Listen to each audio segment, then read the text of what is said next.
national election loss of Arthur Calwell. So Calwell went to the national election on the policy of a white Australia. I think the national psyche had kind of changed. The Vietnam War is just kicking off.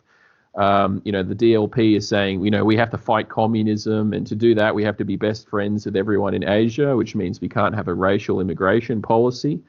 Then you got the new generation, the baby boomers, all these uni students who are absolutely obsessed with how exotic foreign people are. And I think the Colombo plan, that plan I mentioned earlier, which I thought, I think on fundamentals is a pretty good concept. I think a lot of uni students, they really had a hard on for some of the visitors from Asia and really just hated this concept of a stagnant kind of British descent white Australia. They wanted some excitement. They were bored, post World War II, the most, wealthy, the most secure, probably the height of prosperity in our civilization's history. So people get bored. They want something exotic. They're all on drugs. Yeah, they're all on drugs. How good is the food, though? All the standard cultural tropes from them.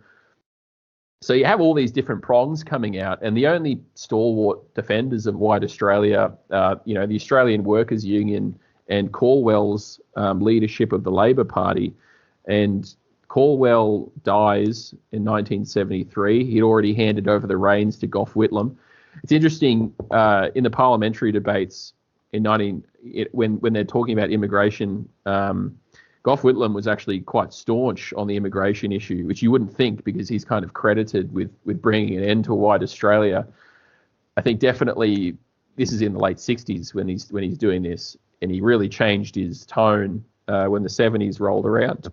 So there was, deception from all sides, but I do genuinely feel like people were they'd lost sympathy for it. Definitely the institutions had. I think the average person was definitely still a supporter of the principles of a white Australia, but they'd also become very self-conscious about it, and they really, the way the media spun it was that the white Australia policy was this bigoted, hateful policy for no grounds other than we hate them because we breathe.